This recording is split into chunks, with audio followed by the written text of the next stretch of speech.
బాబాయ్ అండి వాళ్ళు వాకింగ్ ఆడికి వెళ్ళారు.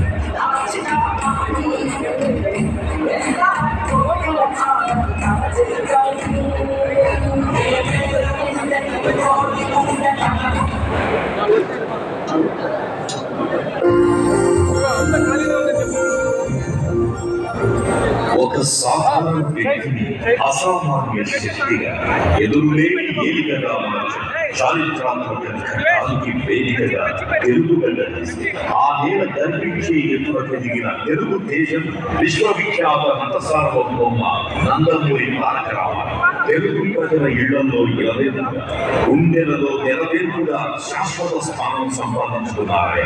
తెలుగు అన్న పదం చెప్పగానే తొలిసారిగా స్ఫురించే పేరు ఎన్టీఆర్ అంటే అతిశయంగా తెలుగు జాతి ఉన్నంత